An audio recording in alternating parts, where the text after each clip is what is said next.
باغ خلیل کا گل زیبا کہوں تجھے، تیرے تو عیب وسط تناہی سے ہیں بری، حیران ہوں میرے شاہ میں کیا کیا کہوں تجھے،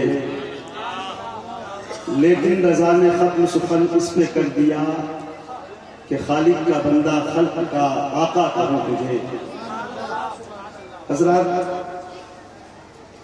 آج کے اس کانفرنس میں سمستی پور ہی نہیں بلکہ پورے ہندوستان سے کمیٹی کے صدر، سیکریٹری اور دیگر ممبران نے علماء اہل سنت کا نورانی قافلہ کو اتارا ہے۔ میں صرف اور صرف نقیب کی حیثیت سے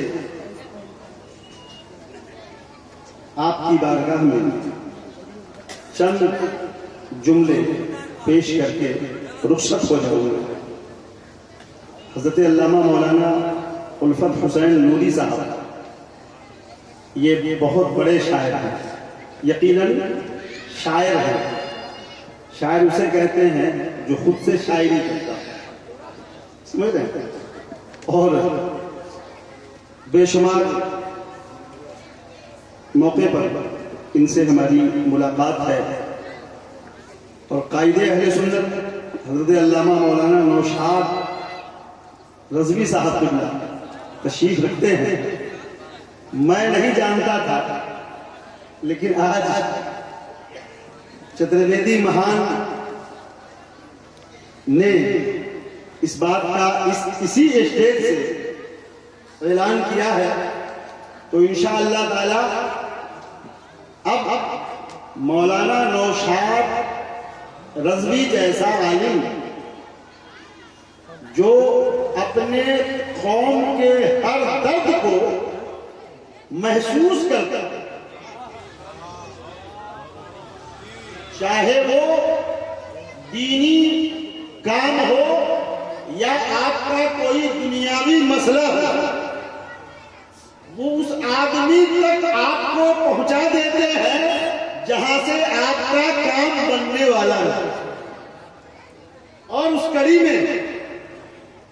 میں بھی شامل ہوں،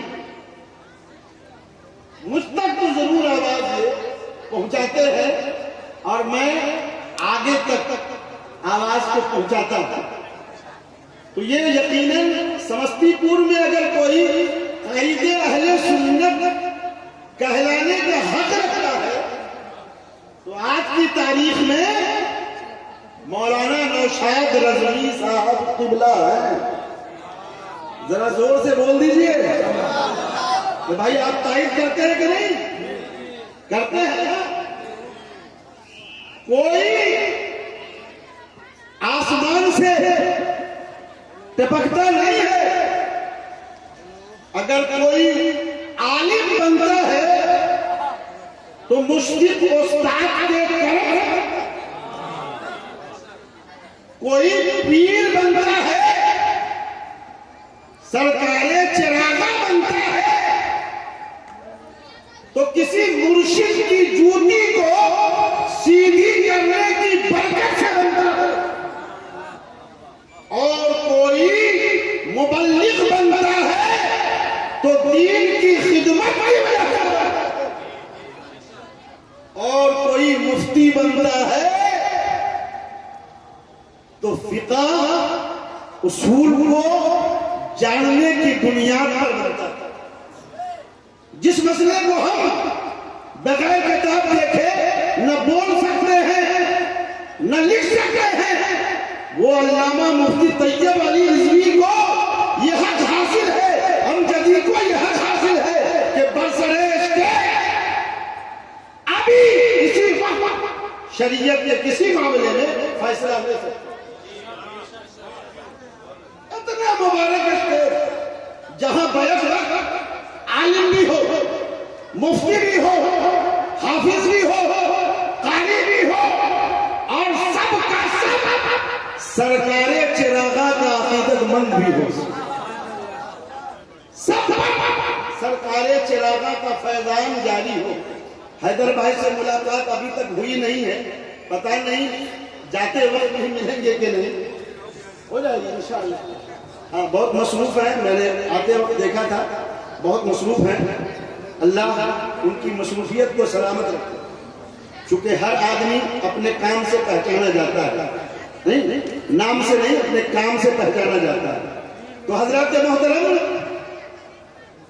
ہمارے بزرگان دین نے جو نقشہ کھینچا تھا، ہمارے علماء نے، اسلاف نے جو نقشہ کھینچا تھا، کہیں نہ کہیں علامہ ارشد القادری علیہ الرحمہ نے جو نشان لگایا تھا، اس نشان پر چلنے کی ہمارے علماء کوشش کر رہے ہیں۔ اسی میں سے کوئی فعال پیدا ہوگا، کوئی متحرک پیدا ہوگا، کوئی عالم پیدا ہوگا، کوئی مفتی پیدا ہوگا۔ ہم سب سرکار چراغا کی بارگاہ میں خراج عقیدت کے لیے تشریف لائے ہیں۔ کہہ دیجیے سبحان اللہ۔ یہ ان کا فیضان ہے کہ انہوں نے آج ہم سب کو اکٹھا کر دیا، ورنہ ملنے ملانے کا بھی آج کے ڈیٹ میں بڑا معاملہ ہے۔ کون کس سے ملنا چاہتا ہے، کون کس کے قریب جانا چاہتا ہے، کون کس سے محبت رکھنا چاہتا ہے۔ یہ سرکار چراغا کا فیضان ہے کہ آج ہزاروں مسلمانوں کو اکٹھا کر کے علماء دین کے چہرے کی زیارت کرنے کے لیے حاضر کر دیا، حاضر کر دیا۔ ہم بزرگ کی بارگاہ میں بیٹھے ہیں، کیوں نہ ہم چند لمحے بزرگان دین کی فضیلت پہ ہی بات کر لیں، کیونکہ ہم جس کا کھاتے ہیں اس کا گاتے ہیں، ہے کہ نہیں؟ ہم لوگوں کا نام اگر کسی نے اپنی زبان سے بدنام کر رکھا ہے تو کوئی بات نہیں۔ حضور محدث اعظم ہند فرماتے ہیں کہ بدنامی عشق میں عزت، رسوائی نشان سیادت ہے، میں رندے سرابہ کیوں نہ بنوں تو سید میرا نام نہیں۔ آوارے پوچھے یار کو ہے، رسوائے سرے بازار کو ہے، ناکام محبت بھی ہم سے سچ پوچھئے تو ناکام۔ حضرات، بغیر وسیلے کسی کو کبھی نہ کچھ ملا تھا اور نہ کچھ ملے گا، اس کو یاد رکھیں۔ بزرگان دین کی بارگاہ میں آنے کا مطلب یہ نہیں کہ ہم صرف اپنے مفاد کی خاطر ان سے مانگے، بلکہ درس عبرت بھی حاصل کریں کہ یہ مقام اگر آپ کو ملا ہے حضور تو گدائی کا صدقہ مجھے بھی عطا کر دیجیے، میری زندگی میں بھی نماز شامل ہو جائے، میری زندگی میں بھی روزے شامل ہو جائے، میری زندگی میں بھی شریعت مصطفیٰ کے ارکان شامل ہو جائے، تاکہ جس طرح اللہ نے آپ کو اپنا مقدر بندہ چن لیا، آپ کے صدقے اللہ مجھے بھی مقدر بنا۔ یا عورتیں بیٹھی ہیں، مائیں بہن بیٹھی ہیں، حضرت ربیہ بصریہ رحمت اللہ تعالی علیہ، آپ نے سنا ہو، وہ اللہ کی ولیہ ہیں۔ ان کی زندگی کا معیار کیا تھا؟ انہوں نے پیٹ بھر کبھی کھایا نہیں اور مکمل نیند کبھی سویا نہیں۔ جو پیٹ بھر کھا لے اسے مکمل نیند سونا پڑے گا، اور انہوں نے پیٹ بھر کھایا ہی نہیں، مکمل نیند سویا نہیں۔ ہر لمحہ اللہ رب العزت کی عبادت و ریاضت میں ان کا گزرتا تھا۔ جب نیند آنے لگتی تو وہ تفریح کرنے لگتی اور اپنے نفس کو سمجھاتی کہ دنیا میں کام کر لے، یہ دنیا کا سونا بھی کوئی سونا ہے، فرصت سے قبر میں سوئیں گے۔ کہہ دیجئے سبحان اللہ، فرصت سے قبر میں سوئیں گے۔ ان کی بارگاہ میں آنے والا کوئی بھی آیا تو مایوس نہیں لگتا۔ ایک چور بھی آ گیا، پڑھا لکھا چور،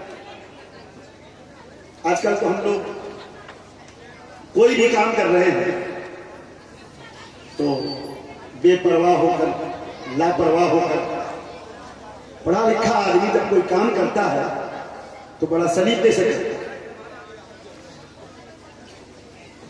حضرت ربیہ بصریہ کے پاس تھا کیا؟ چور ایک ٹوٹا کٹورا تھا، ایک وضو کے لیے لوٹا تھا، ضرورت کے چند سامان تھے، ٹوٹی چٹائی ان کا بستر تھا۔ کبھی انہوں نے چٹائی پہ بستر نہیں لگایا اور سر کے نیچے تکیہ نہیں لگایا۔ سبحان اللہ۔ ولایت ایسا نہیں تھی۔ ولایت کے لیے دنیا کو خیر آباد کہنا پڑتا ہے، دنیا کی رنگینیت سے تائب ہونا پڑتا ہے، دنیا کی محبتوں سے نکلنا پڑتا ہے۔ مقصد کیا تھا ان کا؟ مقصد یہ تھا کہ جو شہنشاہ دو عالم ہے ان کا عالم یہ تھا کہ آپ کھجور کی چٹائی پہ شال کے تکیہ پر آرام فرماتے۔ ربیہ تو ان کی بارگاہ کی کنیز ہو، تمہیں بستر چاہیے، یہ ممکن نہیں ہے۔ چور آ گیا، گھر میں دیکھا کچھ نہیں ہے، کچھ نہیں ہے، لوٹ رہا تھا۔ ربیہ بصریہ سوتی نہیں تھی، جگی تھی، گھر اندھیرا تھا، جگی تھی۔ چور لوٹنے لگا، کہا کہ سن، کہاں جا رہے ہیں؟ کہا آیا تھا چوری کرنے، مگر گھر میں تو کچھ سامان ہے ہی نہیں، میں چوری کیا کروں؟ کہا کہ میری بارگاہ میں جو آتا ہے وہ خالی ہاتھ نہیں جاتا، تم جس نیت سے آئے ہو تمہاری نیت کو پوری کی جائے گی، تمہارے منشے کا خیال رکھا جائے گا، تم جس مقصد سے آئے ہو تمہیں مقصد میں کامیاب کیا جائے گا۔ تو اس نے کہا کہ آپ کے گھر میں ہے کیا کہ میں مقصد میں کامیاب ہو جاؤں؟ فرماتی ہے کہ وہ لوٹا ہے، کہا ہاں لوٹا ہے۔ کہا لوٹے میں پانی ڈال کے وضو کر لے، اور وضو کرنے کے بعد میرے گھر میں آئے۔ حضرات محترم، اس نے لوٹے لیے، پانی لیا، وضو کیا، آپ نے فرمایا کہ چل